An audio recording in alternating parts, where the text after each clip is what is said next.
Good evening, and welcome to the September 3rd, 2014 Legislative Board of Trustees. Awesome. Join me for the pledge.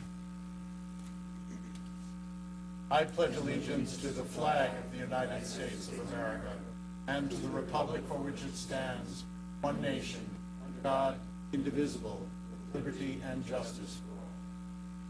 Thank you, Madam Clerk. Trustee Codman. Present. Trustee DeRio. Present. Trustee Garrity. Present. Trustee Quezada. Present. Mayor Hanauer. Present. Tonight we'll begin with a special presentation, Pace University Streamlining the Development Approval Process, final report.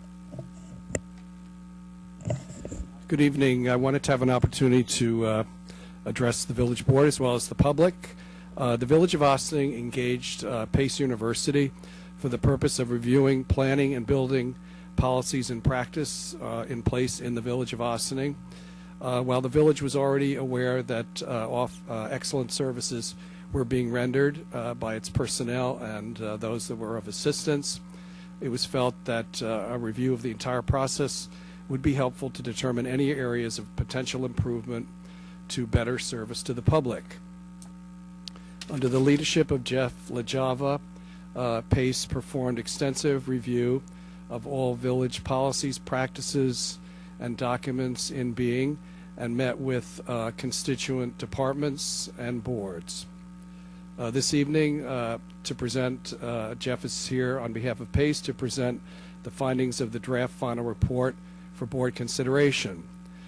This report has been circulated to all relevant boards, and the planning and building departments are represented this evening by Valor Monastra and Al Sirocco. We've already heard from several boards who have had an opportunity to review the report, and they've indicated interest in having the opportunity for input prior to any board action that might result from this report. I have to stress that this report was intended and is in fact an evaluative report, and recommendations are incorporated therein for consideration. No action is expected to be taken this evening, nor in the foreseeable future, without ample opportunity for stakeholders and interested residents and parties to be able to come forward and offer any comments that they may have. So with that, I would turn it over to Jeff LaJava from Pace. Thank you.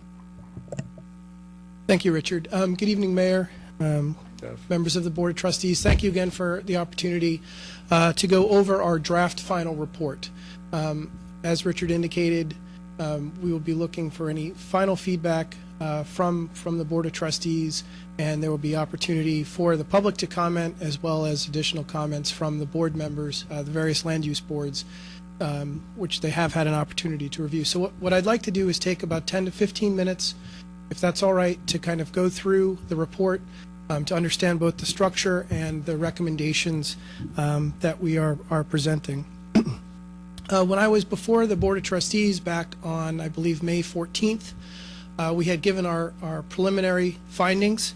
So I'm not going to spend too much time on that, other than to say that as we went through the process of meeting with the various land use boards, meeting with both Valerie and Al, and having the opportunity to get public input, that we recognize one of the most important issues that faces the Village of Ossining is education of the public and the boards about the land use approval process here in the village, how it works, who are the players, what are their respective roles. So with that, what I'd like to do is, if you have the report, to turn to page 13.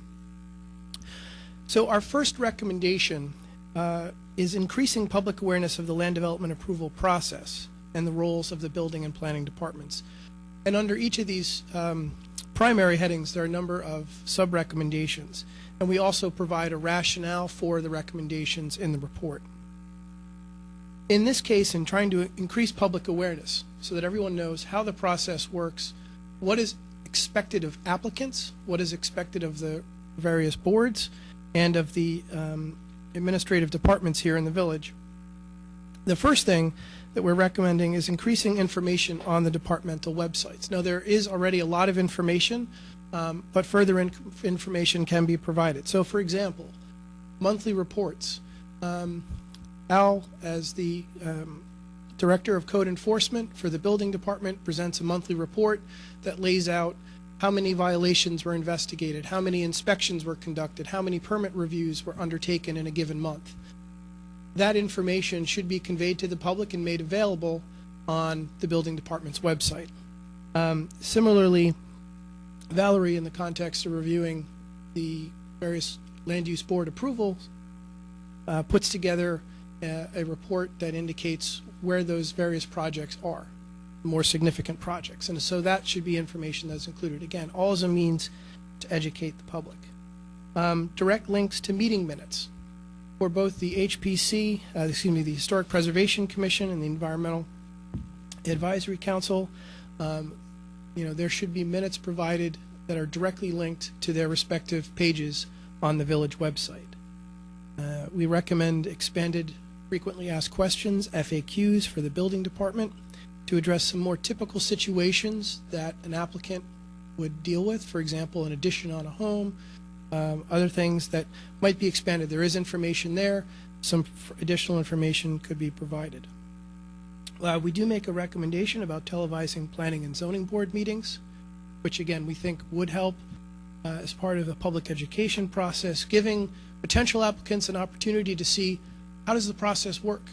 They could watch a meeting a month prior to they're going to be presenting or their professionals are going to be presenting, and it would be a way to help them understand, if they have not gone through the process before in the village, how it operates. We also suggest creating a pamphlet of the land development approval process. Again, laying out the basics. What are the steps? Maybe putting together a flow chart. So when you submit your planning board application for a site plan, for example, what is the process that would follow? If you are constructing a single-family home, what is the process here in the village? We know that it has to go before the Board of Architectural Review because it's not subject to site plan review by the planning board, but an applicant should know that. And so we can put together a pamphlet that would lay out some of these more regular type applications that are seen. And in the report here, we do provide some examples of communities around the country that have done that.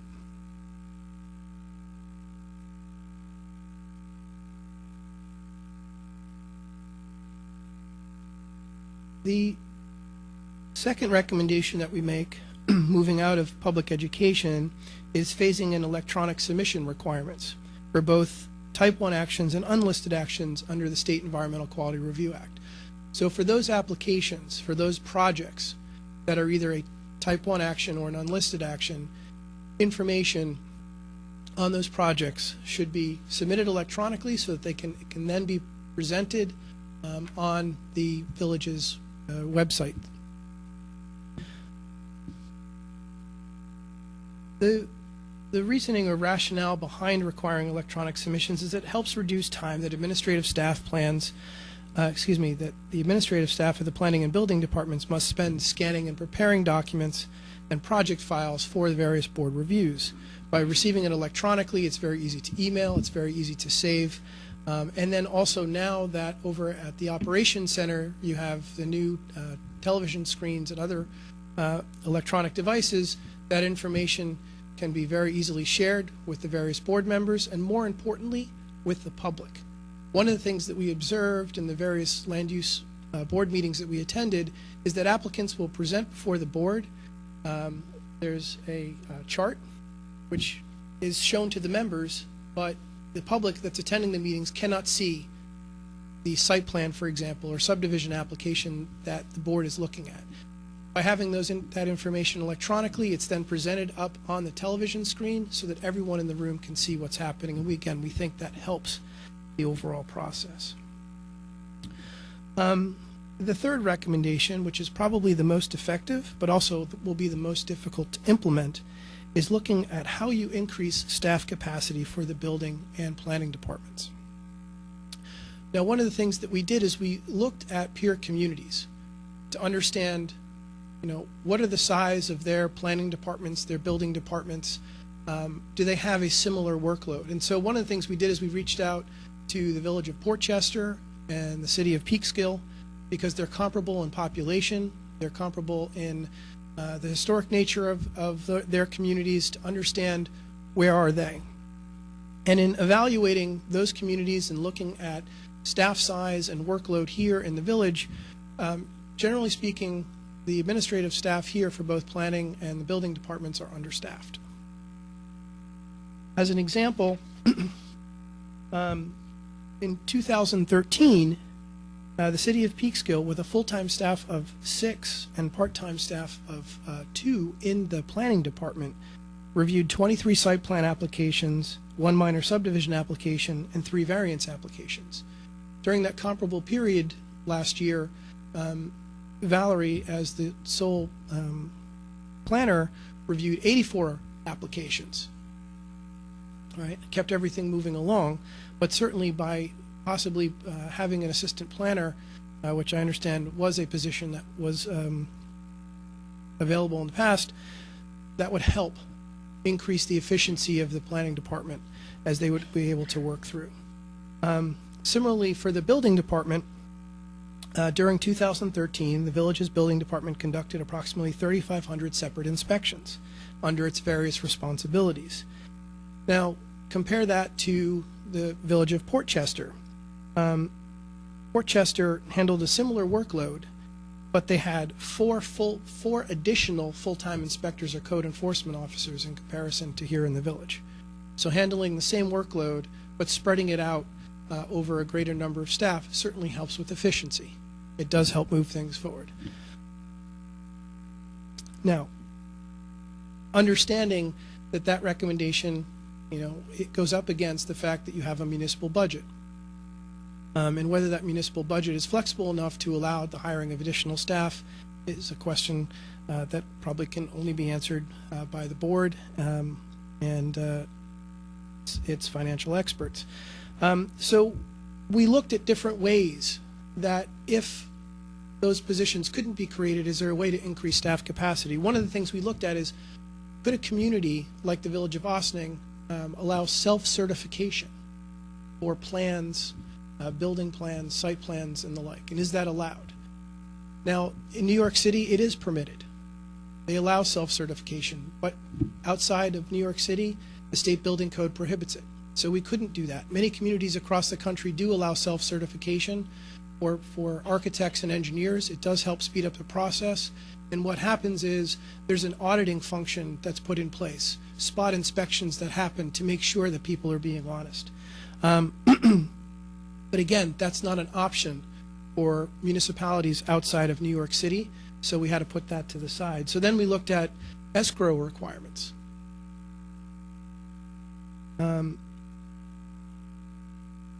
So the planning board is allowed, for example, to impose an escrow requirement so that they can bring in the professional assistance that they may need to review plans and projects. There is no escrow fund provision, for example, for either the Historic Preservation Commission or the Environmental Advisory Council. So although they can request that as through the budgeting process, they don't have the ability to impose that on applicants to assist them in their reviews. That could be a change in the village's code to allow those things to happen. And again, this is all laid out in the report.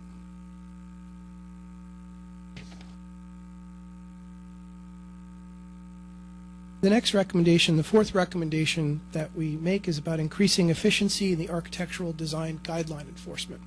The village spent a lot of time, staff time and volunteer time, putting together those excellent architectural design guidelines, which are very informative. But those guidelines, for example, are not listed on the application for a certificate of appropriateness before the Historic Preservation Commission.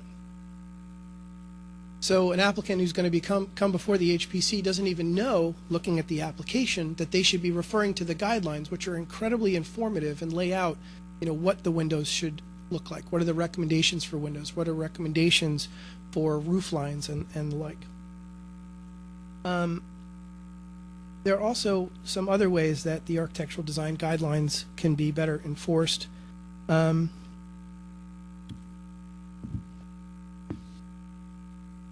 One way is by expanding the historic district's exemption list. Right now, paint colors and child window guards are exempt. That does not require an applicant to come before the HPC. There are additional projects or project items. So, for example, repairing or replacing porches and cornices, caulking and weather stripping, repairing, replacement, or installation of storm windows, kind of regular things that a owner of a historic property or within the historic districts might need to get HPC approval. Those things might be considered for exemption. And again, we lay these out on page 22. And we look to the city of Elmira, New York, where they implemented similar provisions to help reduce the burden that some applicants felt they were dealing with by going through that process. The Historic Preservation Commission can create a pre-approved consent list. So for those communities that where they're dealing with relatively routine certificate of appropriateness applications, if changes conform to approved standards, those can be just agreed to on consent. It would not require the applicants to come before the Historic Preservation Commission. And the other aspect of dealing with this is eliminating the need for joint review. Now, this does not occur often here in the village. In 2013, there were only 5 such projects which required both Historic Preservation Commission review and review by the Board of Architectural Review. What we would recommend is in those situations, because they're both using the architectural design guidelines, that those projects should only be coming before one board. In this case, they should only come before the Historic Preservation Commission for review and approval. The 5th recommendation is exempting certain projects from the Board of Architectural Review.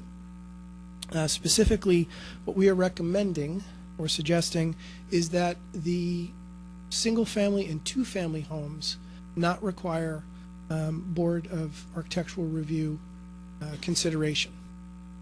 What would happen in that situation is there would be an administrative review that would be performed by the planning and building departments, again, relying on the standards that are laid out in the code, but would allow an administrative determination to be made, and recommendations could be given to an applicant to say, for your project to be consistent with our guidelines, you need to do the following. And if the applicant is willing to make those necessary changes, that application would not have to come before the BAR.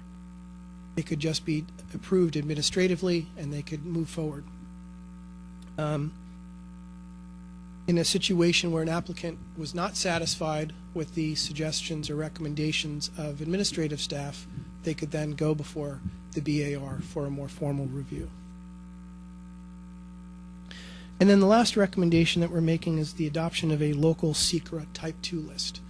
So under the State Environmental Quality Review Act, there are certain actions called Type 2 actions, which by their nature don't really create concerns about significant environmental impacts. And under state regulation, municipalities have the ability to expand on the state list of Type 2 actions.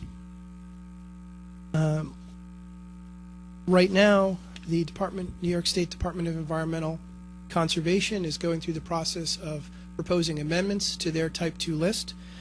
And based on current practice, there are several recommended changes that the DEC would like to make where certain actions are not presently exempted under Type 2 consideration. And in this case, minor subdivisions and construction or expansion of commercial or residential structures of less than 10,000 square feet, that could be added to a Type 2 list here in the village. And again, those projects would not have to go through a SECRA review, that the applicant would have to be required to submit what's called an environmental assessment form for the relevant lead agency to make a determination under SECRA as to whether or not it will have an environmental impact. So I know I've gone through our recommendations rather quickly, but I wanted to kind of lay them out. And then I certainly would entertain any questions that you have in any way that we can help continue to facilitate this project, and we look forward to our continued involvement here in the village. Thank you.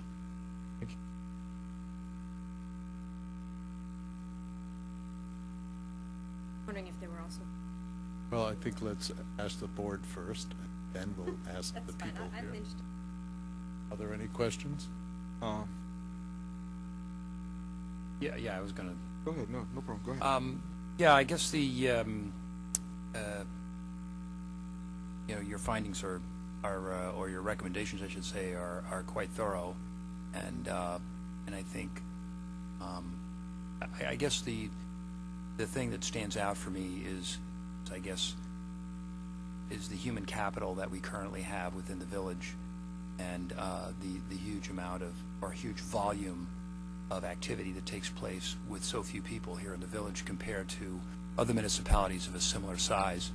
And I think obviously when you have that much volume and there's so few individuals who are able to do the work, even today we discussed some issues that, I'm sure if we had more staff, we would be able to be more on top of certain violations that we hear from the public about and everything else. A lot of the reasons that our staffing is the way it is because back in the recession, we made certain decisions, and I wasn't a sitting board member at that time, but we had to cut costs and we had to do a lot of things. Now, thanks to Governor Cuomo, we don't have the opportunity to do a lot of things around human capital. And if Mr. Cuomo can hear my voice right now, I would ask him to get his foot off our neck. But that being said, your report is excellent, and I think there's a lot of takeaways from here. I look forward to feedback from the public. I look forward to feedback from Valerie and from Al, the quality of the work of the staff that we have now is good, and it's excellent, and I think you realize that through your report. Would you agree with that? Yes, I would. Yes, I would. I should have prefaced my remarks.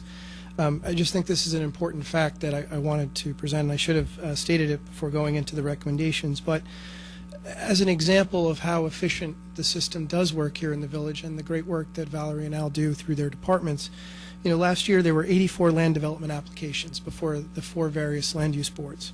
67%, over two-thirds, were approved within 3 months of an applicant submitting a completed application. That is very efficient when you look at other communities here in the state, how they process, and that is being done, again, with smaller staffs. So that's certainly kudos to your departments here at the great work that they do. And I guess as a follow-up, I don't know what the standard timeline is from other communities and how long it takes. You seem to feel that 90 days is pretty fair. What do other municipalities, what is their timeline from initial application to approvals? I don't have a specific answer because we haven't gone and delved into the information like we have.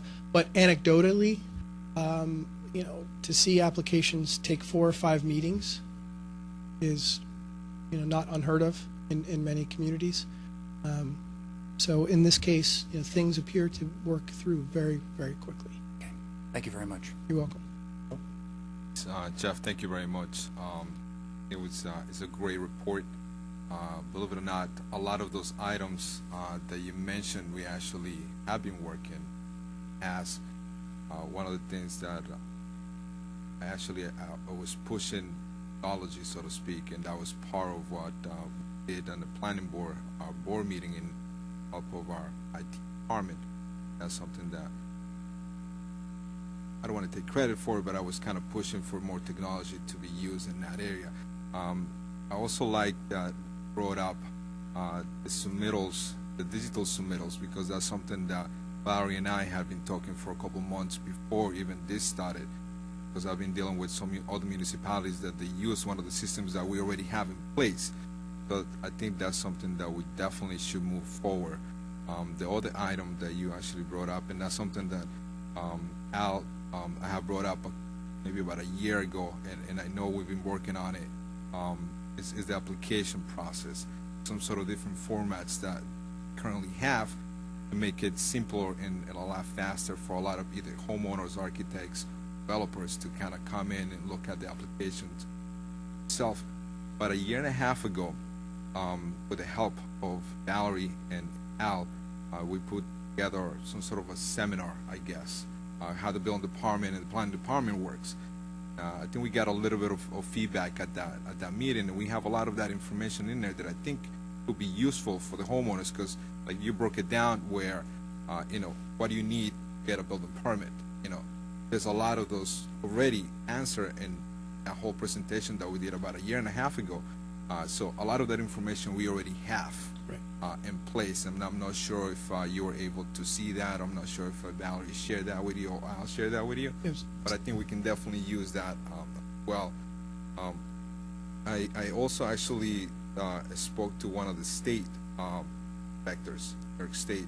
There's a lot of information I think we can use that she gave me some feedback on information either related to what you need to get a building permit or the stuff that you don't need, go through the whole process. This is a whole list that New York State has already in place that maybe we can take a look at and see if it actually works and it works for the village. Because we have to customize something that works for us. We cannot just take something that works in another municipality and make it seem like it's going to work for us.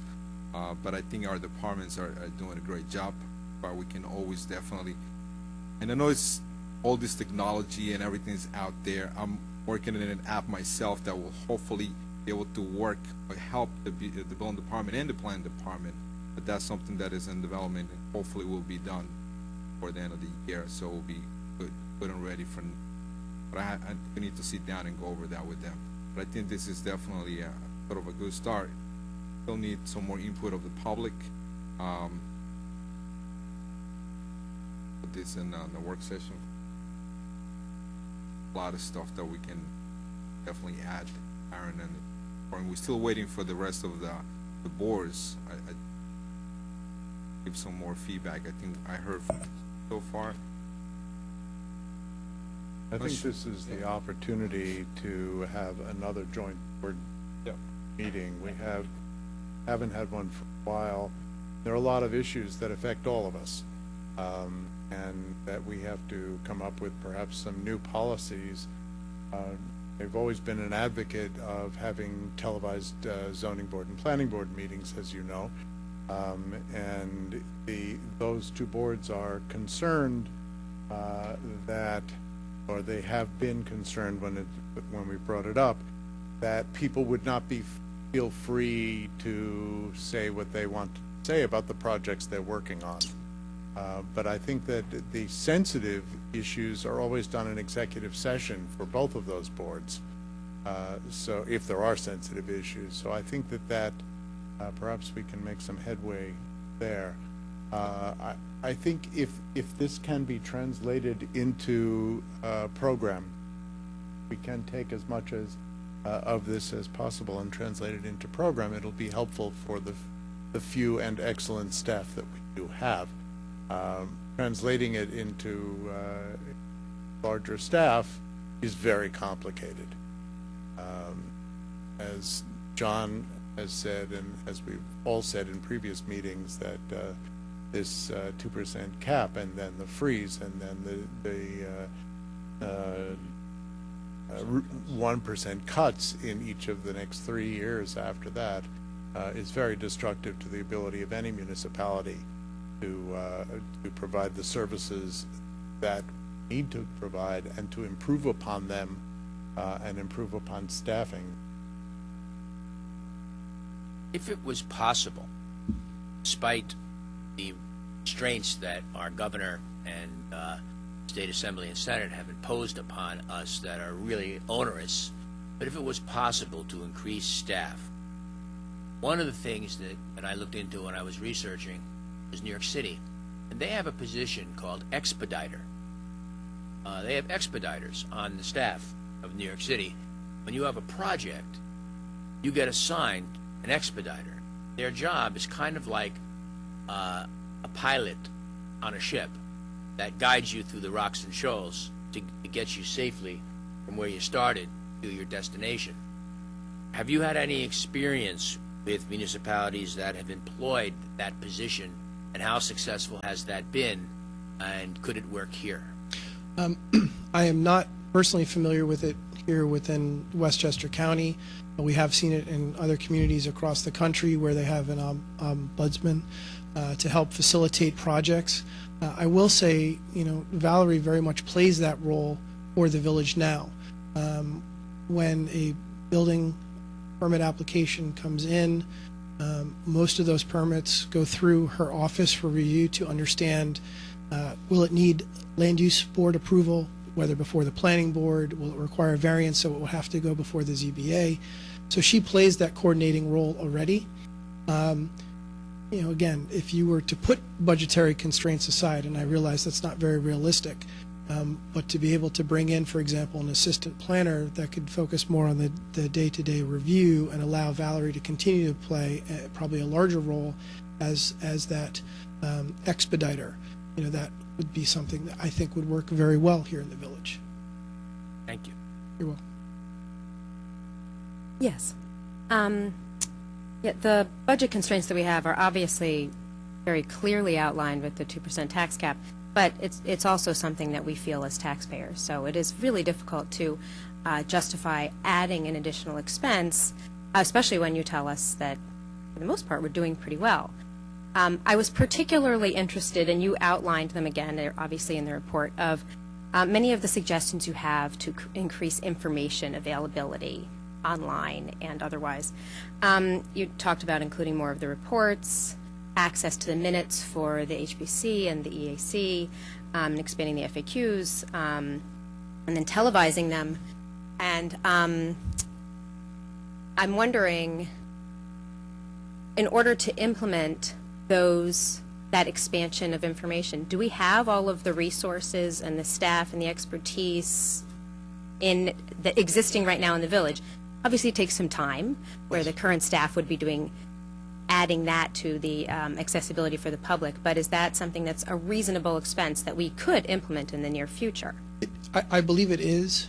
The other thing is that under our contract, we have $10,000 to work with the village to help implement certain recommendations that the board would like to see us move forward on. I think one of the ways that we can help facilitate that information dissemination is to work with village staff in pulling that information together, helping put drafts together of FAQs and other things like that to get that information out to the public. So that is a component, and there is an implementation component to the work that we are doing on behalf of the village. And so I hope that our services can be provided to be able to augment the great work that the staff already does, and to help kind of ease some of that information development that then, once it's out there publicly, it's on the website or those documents are already done. It doesn't necessarily require staff to revisit them, on a monthly basis. It would really, hopefully, be something that would be more. And let me go back to one other point. For example, the project logs that Valerie prepares, or the monthly reports that Al prepares, again, those are already done in the course of their work on behalf of the village. And so really it's just, administratively getting that information onto the website. We don't think that's a real significant lift. Maybe Valerie and Al would disagree, but we think it's a implementable recommendation given the budgetary constraints. Then my other question would be, if you could just help me better understand the requirement that you recommend, or the recommendation you have for electronic submissions of plans. Right now, when people come and they present their plans, it's large pieces of paper with plans, and at least at the room where they're going to be having the planning board meetings and the architectural board of review meetings, they will have the capability to visually on large screens see these electronic submissions. Yes. Does that mean that developers or applicants who are submitting their plans electronically no longer need to print the large paper forms, and is that saving them money? No, they would still. No, I shouldn't say it. They would still need to provide paper copies. The reason for our recommendation on electronic submission is having the ease of getting that information out to the public. Right now, I think in many cases there's 9 copies of applications and supporting documentation that are provided to various board members. It does vary depending on the number of members for a given board. I think that information is still going to have to be provided in hard copy. But in most cases, all that information is already developed electronically on a computer, whether if it's a CAD, computer-assisted design, that's done by an architect or engineer. They're already preparing it on a computer and then they're printing it out. In this case, it's just providing the electronic files. For the most part, most applicants are not doing, hand-drawn architectural renderings and the like. This would not apply to adding a porch.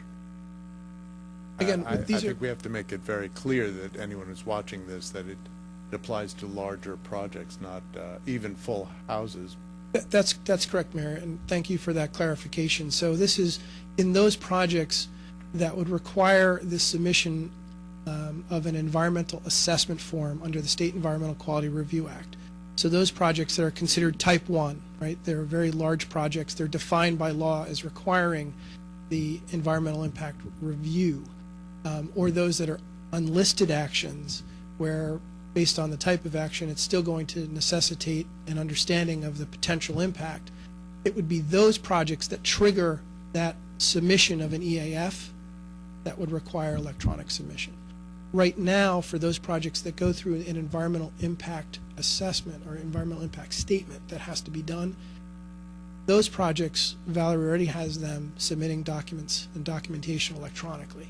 So we're expanding on that. Not just those projects that require an EAS, but those that would require the submission of an environmental assessment form. So most projects, most smaller projects, additions, single-family homes, two-family homes, would not trigger that requirement. Yeah, actually, I want to kind of clarify something, and probably that will for Victoria as well. A couple months back, one of our meetings, in one of our work sessions, I believe, Valerie came and presented. We're talking about, we actually, when I was talking to Valerie before that, I've done some work in another municipality where they use a system that we have here now. It's called E-Code 0360. When I called that municipality, they actually have all the submissions and all the minutes within the system. I called the administrator of that system that represents this area, and she actually told me that we have the capability. We are paying for the type of service already. So we have the capability of putting all the digital submissions within this cloud, so to speak, because we won't need anything else because it goes sort of in the cloud itself. So it's more like getting a PDF, because like you said, all the architects, engineers already do PDFs to be able to print all the drawings out, to be able to submit. You usually submit a disc, a CD, with all the drawings and all the digitals in there. So literally, it goes to this area, and I believe she was willing even to come in and train our staff. They didn't know that already. Come in and do all this part as well. So I think that's a process that eventually we're going to have to do here in the Village of Ossining, just to make it easy to do all the process. So we do have the capability. We are paying for the services already, so might as well take advantage of that whole situation. So I think the conversation that Valerie and I had at that point, I think we kind of have, I believe we were on the same page. I also had that conversation with the village manager, and we were literally, I was just waiting for your report so we can move forward to the next step. Because I think without the report, more like the foundation to go to what we need to, and the feedback of the public and the feedback of the boards as well. So, Richard, can we try to schedule a joint meeting of the police time and AC? A lot of this affects them large way, maybe for them sometime end of September. So, thank you. I think at this point we'll open this to some comments from the public. Thank you, Mr. Mayor. Thank you. Thank you. Thank you. Thank you very much, Jeff. This is Miguel, 3 minutes, please. It's short. I'll read it. Okay. I want to thank the village board and the administration, obviously Pace College for Pace University for presenting an excellent report and putting it all together. That said, I am all for an expedited, streamlined, and more importantly, integrated land use permit process. However, the PACE study states that, quote, despite complaints from some in the community, the village's current land development approval process is relatively efficient. If this is so, then perhaps the village needs to move cautiously before implementing the recommendations of the PACE report. In any event, the village does not have the staffing needed to switch all or some of the routine hearing and other procedural permit processes from the various land use boards to staff as this report recommends. The planning department, as has been stated, consists of just 2 people. The building department consists of 9 people. Some are enforcement officers or assistant building inspectors, and there are 4 administrative staff members, 2 of whom are part-time. During 2013, the building department conducted approximately 3,500 separate inspections under its various responsibilities. In 2013, the building department also conducted 517 plan reviews in the course of that year and responded to numerous emergencies such as fires, water main breaks, etc., that required the presence of an inspector or other members of the department. Also, obviously, their administrative plate is full with conducting title searches and responding to FOIL requests. In 2013, the department's administrative staff performed 317 title searches and answered approximately 300 FOIL requests. In short, the planning and building departments are short-staffed and have a full plate, and adding more things for them to do, absent additional staffing, may have unintended, unfavorable consequences. Perhaps the best thing to do is to determine how much staff is needed and to assess all the costs, including the electronic suggestions that have been made, and to take an incremental pilot testing approach to fully determine the costs and potential benefits of the PACE recommendations. In this regard, the village board should also make every effort to hear directly from the affected department heads as well as from the chairpersons of all of the land use boards to get a full understanding of the pros and cons of the PACE recommendation. My final sentence is, finally, as a member of the Historic Preservation Commission, I wish to underscore that the HPC must be part of any discussions to make changes to the way this body operates before they are implemented. Thank you very much. Wait, were you speaking for yourself or for the commission? Sorry? Were you speaking for yourself or for the commission? I'm speaking for myself, but I believe that the commission head has said something similar, Well, and she has submitted. I've already asked that And they she be- has submitted a report. Yes. Already asked that they be Yes. included. Could you give Right. that But we the were not, clerk? no one came before the commission before to discuss this All to right. us. Can you Okay. give that to the clerk, please? Miguel, can you give that to the clerk, please? Yes, sir. Good, thank you. Anyone else? Jen? Hi, my name is Jen Glass. I'm here representing the Environmental Advisory Council. I'm here making comments on behalf of the Environmental Advisory Council in response to the Pace University report on streamlining the development process. First, we would like to say that we appreciate the time and financial commitment the Village of Ossining has put into the EAC in the recent years. The Council finds that having consultants to explain the development process before making recommendations is imperative to our advisory role, and we would like to see this expanded. As part of our role in advising the board on environmental matters, we would like to say that we support the recommendation to phase in an electronic submission requirement for Type 1 and unlisted actions under SECRA. In fact, we support expanding the e-filing system as much as feasibly possible. Not only is e-filing environmentally friendly, but it will increase public awareness to the development process, as well as reduce the amount of time staff spend scanning and preparing documents. If we could eliminate paper, we feel that savings to the developers for utilizing e-filing could be used to create a fee, where 50% of the amount saved by e-filing could be charged as a fee that goes into an account to be shared with the village to fund outside consultants. Thank you. It's an interesting concept.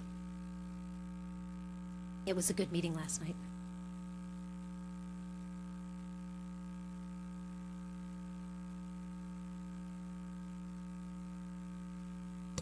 A while back, I did actually talk to Al in regards to this. Another municipality, that's actually two municipalities that I know that they do sort of like the e-filing.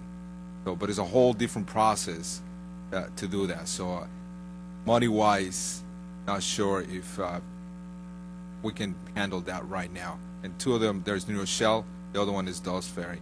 And to answer to your question, Miguel, I was part of that when Jeff came into the HPC meeting, and I was there, so he did come into the meeting. Thank you. Anyone else? Okay. Move on. Thank you all. Jeff, thank you very much. I just have a couple of announcements. Next Thursday, September 11th, at 7 p.m., the Village and Town of Ossining and the Village of Briarcliff Manor will hold our annual 9/11 Remembrance Ceremony in Lewis Engel Park on the waterfront adjacent to the train station and the Ossining Boat and Canoe Club. The Ossining community will gather to remember and recognize the sacrifices of those who lost their lives in the tragedy, and also our local heroes who risk their lives every day in the service of others, in our service. Please join us. We will be there with the Ossining Volunteer Fire Department, OVAC, the Ossining Police, and the first responders from Briarcliff Manor. So please join us. For additional information, please contact Assistant Village Manager Christina Papes at 914-941-3554. But before that, next Tuesday is Election Day. It's primary election day. And I urge all registered Democrats in the village to help determine the direction of the village for the next 2 years. Please exercise your fundamental right and fulfill your civic responsibility. Vote. Anyone else? John? I'm going to be absent for the next 3 meetings. I have some personal family issues that I have to take care of overseas. So I just wanted to make the public aware of my absence, and I will return on October 1st. Thank you. Thank you, John. Okay, shall we move on? Well, I just Oh, like you to... still want to? Yes, I'll just remind everyone that you can visit ossining.energizeny.org to learn more about how your home can function more efficiently and more cost-effectively and become more valuable. It's the Energize program that we launched a couple of years ago here in Ossining, and we've had great success, and many homeowners have already taken advantage of it, and the program has been expanded. So if you have a commercial property or a nonprofit property that you would like to explore being able to do these energy efficiency upgrades, there are programs available to help with the financing and information about that as well. And also happening on 9/11, starting earlier in the day and then continuing through the evening, is a program that's happening at the Ossining Boat and Canoe Club. It's a collaboration between a few different organizations, including Riverkeeper, which of course is has its home right here in Ossining as well. And the focus of that is how is the water, and it's focused on the water quality of the Hudson River.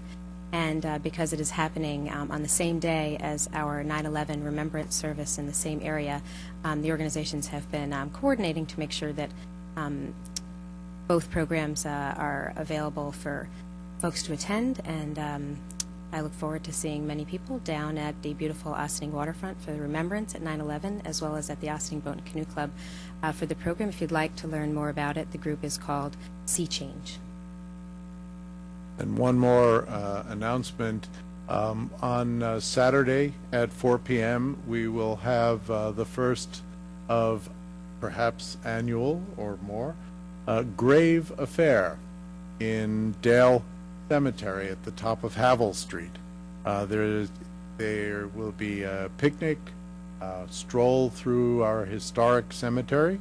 There's music and stories to tell about loved ones. It's really an interesting thing. It's the sort of bringing back to the 19th century and earlier 20th century in England and in the United States, in Brooklyn, for instance, with magnificent 19th century cemeteries and 18th century cemeteries, also in Tarrytown. So the cemeteries were designed as parks, not just a place to put bodies. So please do join us. It's, again, Saturday the 6th at 4 o'clock. It's $25 for family or $15 for an individual. Bring your own picnics and chairs and blankets. There will be light libations served and a self-guided tour. So for further information, call Miguel Hernandez at 914-815-5842 or 914-941-4920. This is sponsored by the Ossining Historic Cemeteries Conservancy. I still have one other remaining announcement to make. Also this Saturday is the Ossining Matters 5K 2-mile walk. You can learn more about it at ossiningmatters.org. There is still time to sign up online to register to participate. It's one of the big fundraisers every year for this organization, the foundation that provides so much funding for enrichment programs in our school district. And it's there's, I think, $10 for children and $20 for adults. So you can run, you can walk. It's really a wonderful experience every year. I enjoy going and participating with so many folks from our community. So I hope you'll visit ossiningmatters.org and register. The online registration ends tomorrow. And then I also would echo the sentiments of ensuring that every registered Democrat in the village, please do go to the polls on Tuesday and make your voice heard. And it is also, it is of course an election for the mayor of the village, but it is also an election to determine who will be the nominee for the Democratic Party for governor. So it's a big day at the polls for registered Democrat. Thank you. Richard? Emery? Village Manager Richard Lyons. Thank you. I just wanted to comment on a few of the resolutions this evening. Resolution G is a call for a public hearing on introductory local law number 5, 2014, as the village continues to review its housing stock and the health, safety, and welfare of its residents. This particular resolution will call for a public hearing on a local law which would amend the village code to establish a landlord registry for rental properties containing 2 or more units. This particular local law is similar and patterned after a local law which is already in effect in several other municipalities. The public hearing on this will be held on Wednesday, September 17th at 7:30 p.m. and so we would certainly urge all that are interested to please make an effort to attend that meeting so their voices can be heard on this important matter. Resolution H is a continuation of a discussion with council, and it authorizes the village in its ultimate discretion to accept the transfer of certain real property that may be held under the Ossining Urban Renewal Agency. This is only a authorizing resolution, and there's no other action contemplated at this time. The final resolution, which is administrative in nature, would appoint a hearing officer to hear an administrative matter, personnel matter, that is under being processed through the administration. Thank you. Thank you very much. Police Chief Joseph Burton. Yes, good evening. I think we discussed it 2 weeks ago, but today was the official opening of schools, and traffic was building up, and it sort of got funny out there, was that if you see people heading one way and then all of a sudden altering their routes to take a side street or stuff, you're not going to win. Just give yourself more time. That's the biggest thing. In police jargon, we say pulling the pin. filing your papers, dropping in your papers, but it, in regular jargon is Police Officer Tony Rodriguez will be retiring at the end of this month. Tony spent a little bit more than 5 years in White Plains and the remainder of his 20 years in this department. So September 30th will be his last official date on the Ossining Police Department. Thank you. I spent about an hour and a quarter at Park School this morning, and it was great. There was only one child who resisted going to his first day of school, but the others were so excited, and there were a bunch of girls, juniors at the high school, who were there with signs and welcoming the kids. It was wonderful.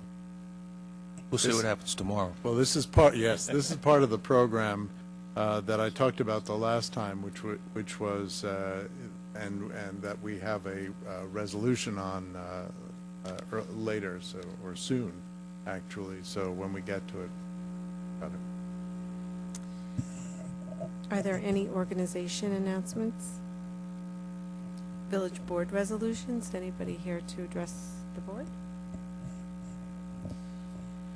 Move into board resolutions. Approval of minutes, August 20th, 2014, regular meeting. Resolved that the Board of Trustees of the Village of Ossining hereby approves the minutes of the August 20th, 2014 regular meeting as presented. Do I have a motion?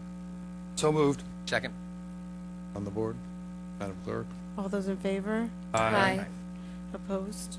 Letter B, approval of voucher detail report. Resolved that the Board of Trustees of the Village of Ossining hereby approves the voucher detail report dated September 3rd, 2014 in the amount of $498,920.23. Do I have a motion? So moved. Second. All those Board. in- Clerk. All those in favor? Aye. Opposed? Letter C, Fire Department removal, Ossining Hose Company Number 1. Resolved that upon recommendation of the Fire Chief, Timothy Ring, Ossining, New York, was removed from the active roles of the Ossining Hose Company Number 1. Do I have a motion? So moved. Second? On the board, Madam Clerk. All those in favor? Aye. Opposed? Letter D, Fire Department removal, Ossining Hose Company Number 1. Resolved upon recommendation of the Fire Chief, Kirk Miller, Ossining, New York, was removed from the active roles of the Ossining Hose Company Number 1. Do I have a motion? So moved. Second. Board. All those, Clerk. all those in favor? Aye. Opposed? Letter E, Fire Department removal, Ossining Hose Company Number 1, resolved upon recommendation of Fire Chief Michael Saldner, Ossining, New York, was removed from the active roles of Ossining Hose Company Number 1. Do I have a motion? So moved. Second? Board. Madam Clerk. All those in Aye. favor? Aye. Opposed? Letter F, resolution declaring September as Attendance Awareness Month. Whereas good attendance is essential to student achievement and graduation of the village, and the village is committed to dedicating resources and attention to reducing chronic absenteeism rates with a focus starting as early as kindergarten. Whereas chronic absence, missing 10% or more of school for any reason, including excused and unexcused absences or just 2 or 3 days a month, is proven predictor of academic trouble and dropout rates. Whereas improving attendance and reducing chronic absences takes commitment, collaboration, and tailored approaches to particular challenges and strengths in each community. Whereas chronic absence predicts lower third grade reading proficiency, course failure, and eventual dropout, it weakens our communities and our local economy. Whereas the impact of chronic absence hits low-income students and children of color particularly hard, if they don't have the resources to make up the lost time in the classroom and are most likely to face systemic barriers to getting to school, such as unreliable transportation, lack of access to health care, unstable or unaffordable housing. Whereas chronic absence exacerbates the achievement gap that separates low-income students from their peers, since students from low-income families are both more likely to be chronically absent and more likely to be affected academically by missing school. Absenteeism also undermines efforts to improve struggling students, since it's hard to measure improvement in classroom instruction if students are not in class to benefit from them. Whereas school and community partners can reach out more frequently to absent students to determine why they are missing school and what would help them attend more regularly. Whereas schools and districts must do more to track, calculate, and share the data on how many students are chronically absent so that we can deliver the right interventions to the right students. Whereas all students, even those who show up regularly, are affected by chronic absence because teachers must spend time reviewing for students who missed lessons. And whereas chronic absence can be significantly reduced when schools, parents, and communities work together to monitor and promote good attendance and address hurdles that keep children from getting to school. Now therefore be it resolved that the Board of Trustees of the Village of Ossining declares that our community will stand with the nation in recognizing September 2014 as Attendance Awareness Month, and we hereby commit to focusing on reducing chronic absenteeism to give all children an equitable opportunity to learn, grow, and thrive academically, emotional, and socially. And be it further resolved that the Board hereby A, seeks to raise public awareness and concerns about the toxic impact of chronic absence, B, encourages all village residents to become engaged, and C, calls for sustained civic action to help parents get their children to school every day. Do I have a motion? So moved. Second. One of the items that came up this morning was a discussion I had with Superintendent of Schools, Ray Sanchez. They have recently been told that they've gotten a grant for First Steps, which is pre-kindergarten. It's for very, very young children. And they are expecting to have 60 children in that program. They are pleased about this, but they need some help in finding space to hold 4 classes of 15 children each, and once a week, I believe, to have a joint session with those children. So if anyone has a lead, please let me know. Valerie Monastra, the village planner, has given them this. Sorry? We'll talk about that. Valerie Monastra has given them a list of potential venues. I've given them a list of a couple. But it's hard to find places that are appropriate for such young children. So, All those in favor? Aye. Opposed? Letter C, call for a public hearing, introductory local law number 5, 2014.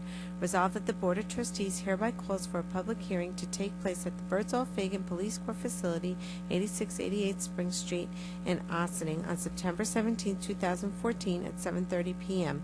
or as soon thereafter as the matter may be heard, to consider the matter of introductory local law number 5, 2014, entitled Amending the Village Code to Establish a Landlord Registry for Rental Properties Containing 2 or more units. Do I have a motion? So moved. Second. on the board, Madam Clerk. All those in favor? Aye. Opposed? Letter H, authorization to accept transfer of real property from Ossining Urban Renewal Agency. Whereas the Ossining Urban Renewal Agency is the fee owner of 2 parcels of real property in the Village of Ossining having the tax identification numbers of 97.07-2-2 and 89.19-4-26, and such agency has indicated to desire to transfer such parcels without consideration to the Village of Ossining pursuant to the authority granted in Section 554 of General Municipal Law, Article 15-A. Now therefore be it resolved that the Board of Trustees of the Village of Ossining has no objection to the transfer of real property currently owned in fee title by the Ossining Urban Renewal Agency and approves of said transfer. Do I have a motion? So move. Second. On the board, All those in favor? Aye. Opposed? Letter I, appointment of hearing officer. Resolved that the Board of Trustees of the Village of Ossining hereby authorizes the village manager to hire John T. Pierpont, 1006 Prospect Avenue in Pelham Manor, New York, 10803, to act as hearing officer in a disciplinary matter involving the Village of Ossining and employee number 4907. Do I have a motion? So moved. Second. All those On in the board? favor? Aye. Aye. Aye. Opposed? Continuing business of the board? No, ma'am. New business of the board? No, ma'am. Is there anyone here who wishes to address the board? Entertain a motion for recess. So moved. Second. All those in favor? Aye. Opposed? This ends the televised portion of this evening's agenda. We will see you next Wednesday at the work session at 16 Croton Avenue at 7:30. But in the meantime, there are all those activities on the 6th. There is the primary election on the 9th, and there is the 7 p.m. Memorial service for 9/11 down at the waterfront, and a 4:30 start on the paper boats event That sounds right. At the Boat and Canoe Club? at the Boat and Canoe Club. Yeah. So, we will see you then at all of these events. And the race at early Saturday morning. Good evening.